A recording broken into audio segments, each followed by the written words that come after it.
What you got, Mama? I've got a regular Dr. Pepper and a pack of Nutter Butters What are those for? to bring up my low blood sugar.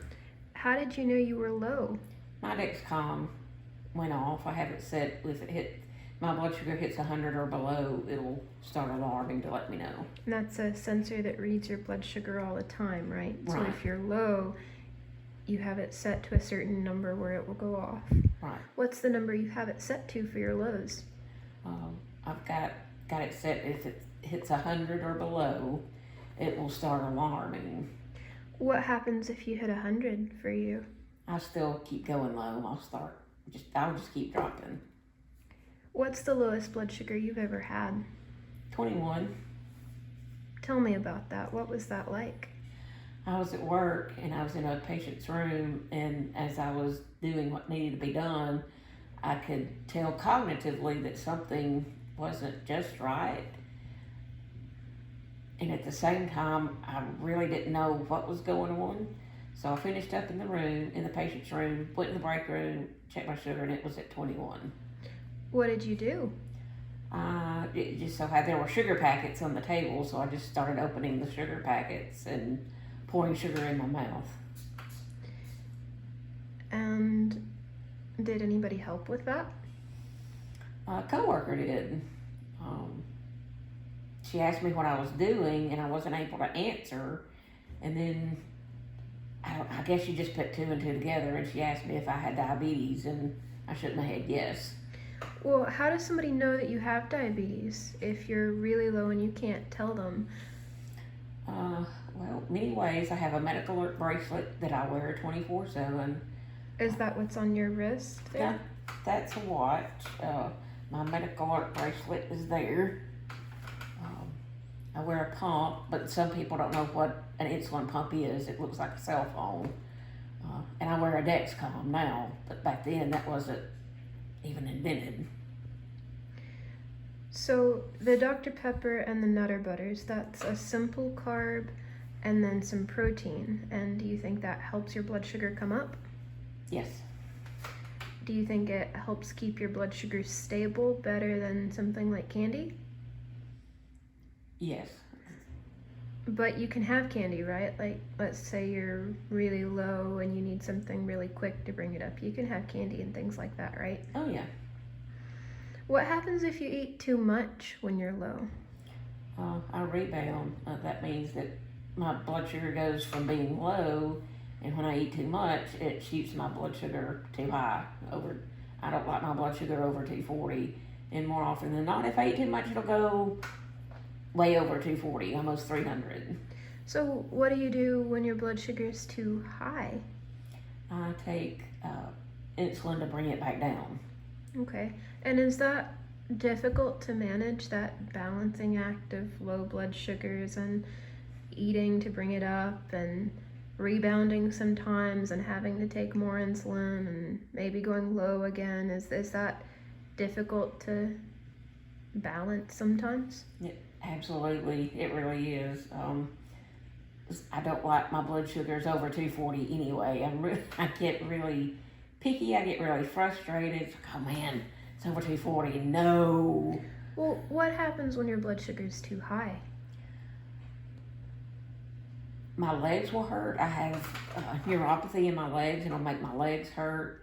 It'll make my mouth dry, like I've been sucking on cotton balls. It makes me sleepy, makes me very tired. Okay. When your blood sugar is too high, can that do damage to your body? If it stays consistently high, days, weeks, What would months, happen? it can damage the eyes, it can damage the heart, can damage the kidneys, can damage the stomach. Would you start spilling ketones if your blood sugar was too high for too long? Yes. Okay. And what do you do for somebody that's spilling ketones like that because their blood sugar is too high? How can you help that? Take insulin, drink a lot of water being, a lot of water would be at least 2 or 3 glasses every 30 minutes. and that helps dilute the blood sugars. Okay, so spilling ketones, that means that your blood is acidic because there's too much sugar in your blood, right? Your blood sugar's too high. And because your pancreas doesn't make insulin, then that means that your body can't process all of the sugar that you're getting from food. So you can't break it down, and it's just kind of floating around in your blood doing damage to your body, right? Right. Okay. So what about when you're too low? Like, what if you had a really, really low blood sugar and you couldn't treat it yourself? What would I need to do, or what would somebody need to do for you to help? Call 911 first. Second, I keep jelly in the refrigerator, and you can put jelly in between the gums and the cheek or in your mouth and rub it in. And Have you ever passed out from a low blood sugar or been unconscious where you couldn't bring up your blood sugar by yourself?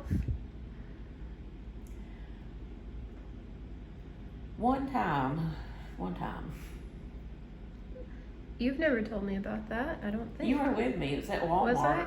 At the checkout, and I passed out. Yeah. So I had checked my sugar right before that. It was like 114, and when the medics got there, took me to the ER, and they tested my serum blood. It was like in the 60s or 70s. I don't know if I remember that, but I think I might. So, does your blood sugar usually stay pretty steady, or have you been having a lot of lows recently? Over the past 3 or 4 months, I've had a lot of lows. Well, how has that affected you? I mean, isn't it good for your blood sugar to be lower? Because some people might say that or think that. Some people might not know. So what happens when your blood sugar is too low, too much? It starves brain cells, and I don't have any of those left anyway.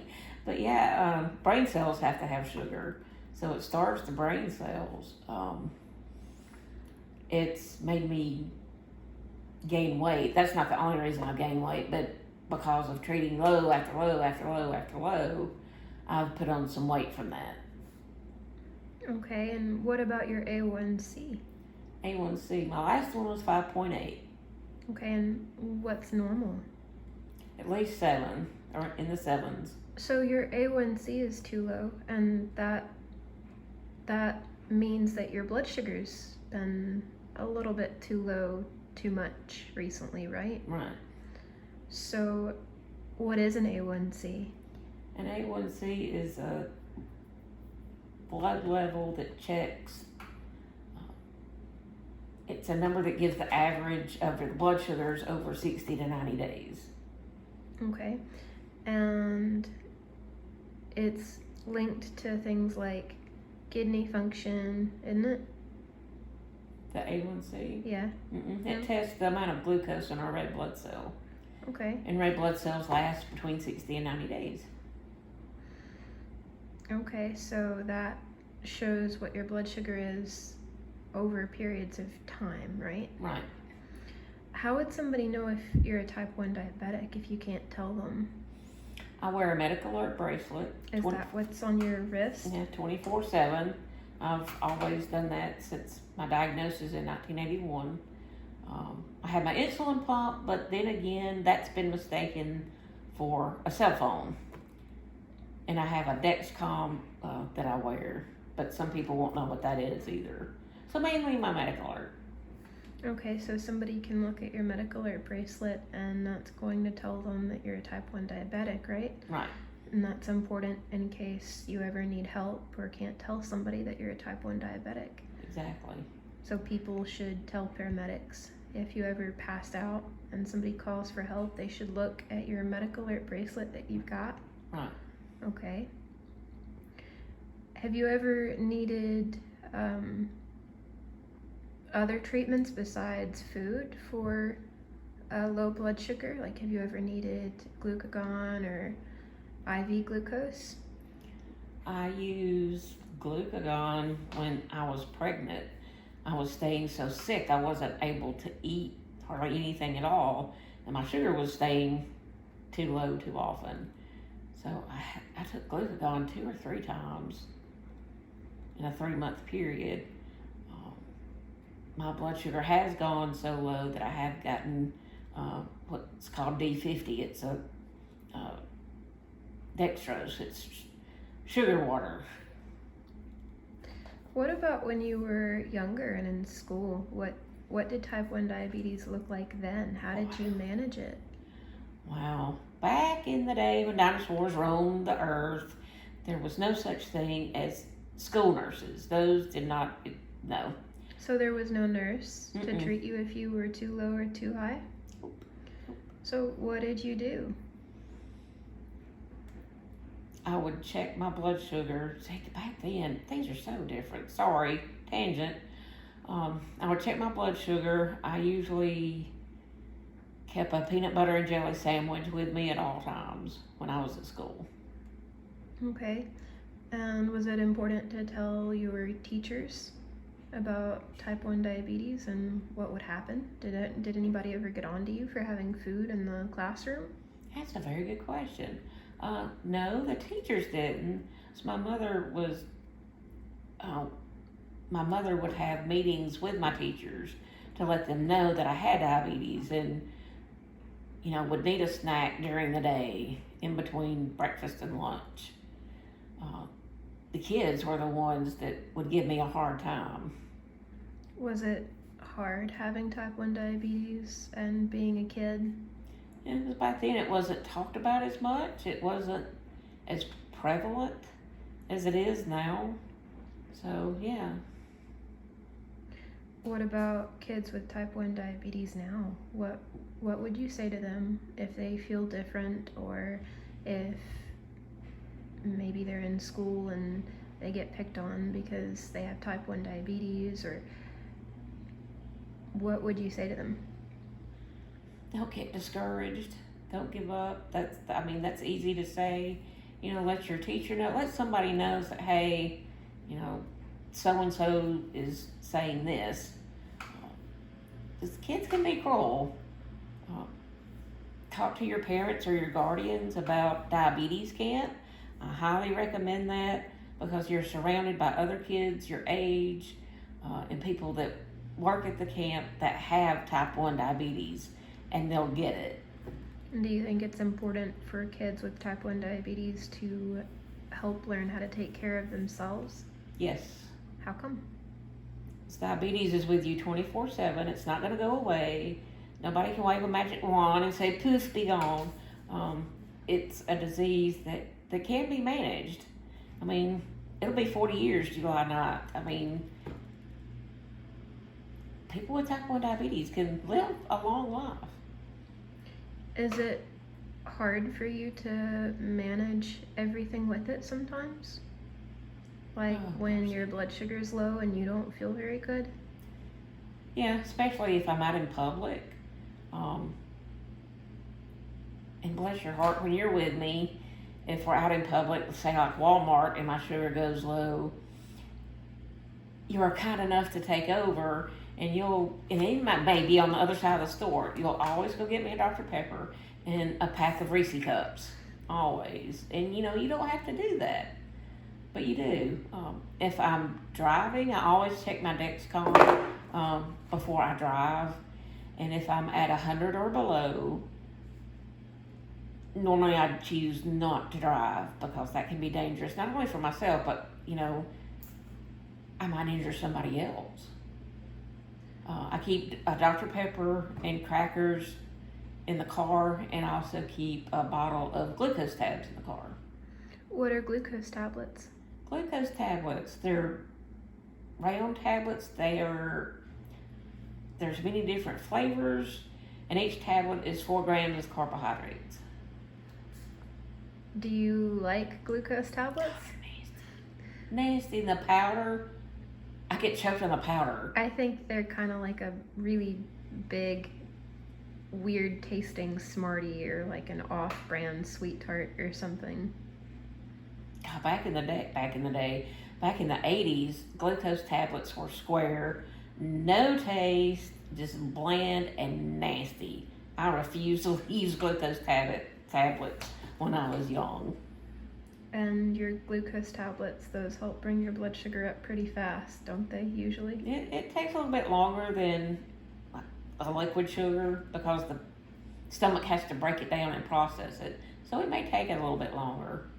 How long does it usually take for you to come back up from a low? It's about 15-20 minutes. And do you feel better after 15 or 20 minutes? Yes, right now I had a low a while ago, and again, you catch the irritability that can come from a low, and I was irritable with you. I snapped at you. You were wanting to sit in your chair at the table, and I was sitting there doing stuff, and I bit your head off. I was real ugly. I was hateful. Well, that's okay, because you can't always help that, right? Right. And don't I have low blood sugars too sometimes? Yes, And don't I you get do. irritable? Yes, you do. So why do you think that is, that I have low blood sugars too sometimes, even though I'm not type 1 diabetic or type 2? Because you're a child of a diabetic mother. Your pancreas, when you were in the womb, your pancreas was having to produce extra insulin because my blood sugars would be too high meaning over 200. Well, how come your blood sugars were too high? Hormones of pregnancy. My insulin requirements went up to at least 3 or 4 times what I would normally take. And you would take insulin, more insulin for that? Yes. But they still stayed higher than normal, right? Right. So that meant that my body was under some stress. Mm-hmm. And then when I was born, that meant that my pancreas had to adjust all of a sudden because all of that extra sugar wasn't there. Right. Your sugar was too low when you were born. But on the other hand, could that have been a good thing that I got some extra sugar? It plumped you up. You were 11 weeks early. You should have weighed only about 2 pounds, and you were plumped up to 4 pounds 4 ounces. So diabetics, type 1, type 2, or gestational diabetics, do they usually have bigger babies like that because their blood sugars are higher and the babies are getting more sugar?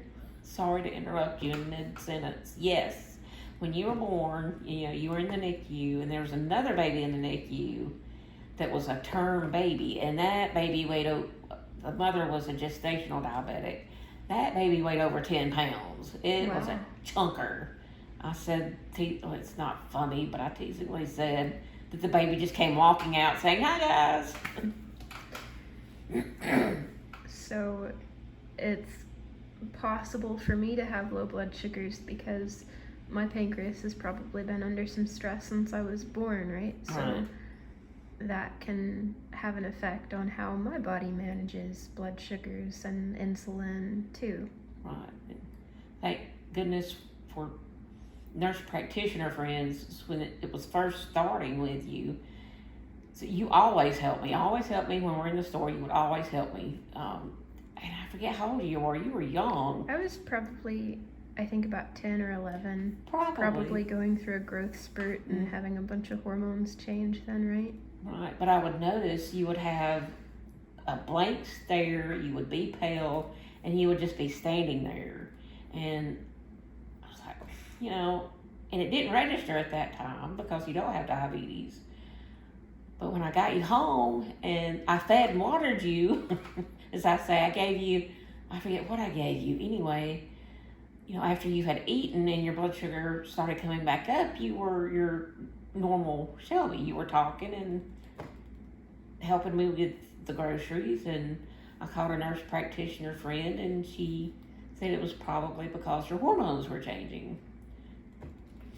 And that it wasn't unusual for girls that are about to start their cycle that their blood sugars will start running lower.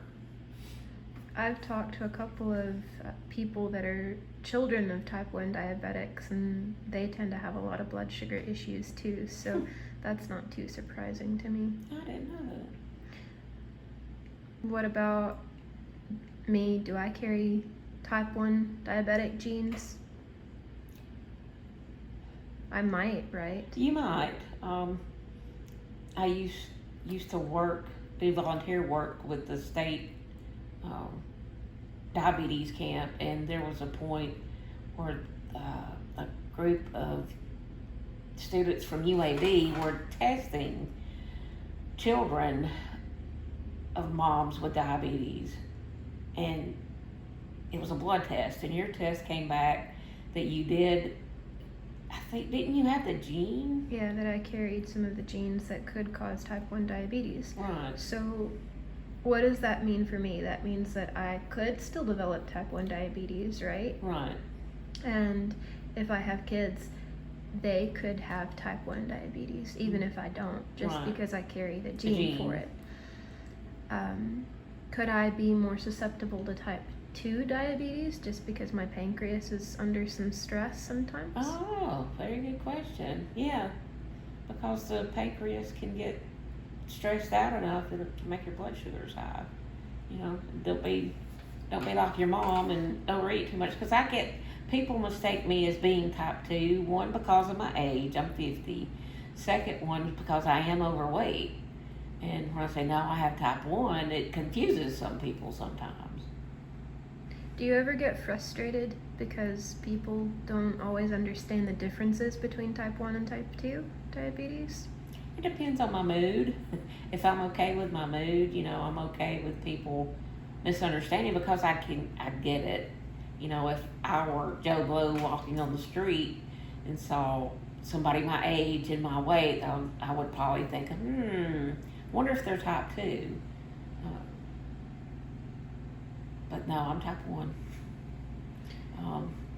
The other thing one thing that does frustrate me is that people that don't know, they're not educated, but if I'm drinking a drink, or if my sugar's okay and I choose to eat a sweet, people say, well, you can't have that. That has sugar in it. Well, okay, that does irritate me. So you want people to know that you can eat the things that you want in moderation, right? Right. And that you just have to take insulin to help manage that. But that it's okay for you to eat what you want. Right. Just like everybody else, because really you're not that different. It's just that you have an artificial pancreas in the form of a pump, right? Right. Is there anything else that you want to say to people to help teach them about low blood sugars or what it's like to live with type 1 diabetes? Life is about a balancing act. Whatever, regardless of who you are, life is always about a balancing act. You know, if you get if you have type 1 diabetes, or even type 2, if you get frustrated, that's okay to feel that way. If you know of people that have diabetes, you know, connect with them so you can talk about the commonalities and know that you're not the only one on the face of the earth that's going through the same struggles. If you have type 1 diabetes and you're of younger age, think about going to a diabetes camp. You know, ask your parents or your guardians about maybe going to a diabetes camp, because you will be surrounded by kids your age and you won't feel so oddballish. Because sometimes with any disease, I know when I was young, I felt like an oddball. And now I know I am an oddball, and it was okay. It's okay to be different, right? It's okay to be different. Makes life interesting. I think so too.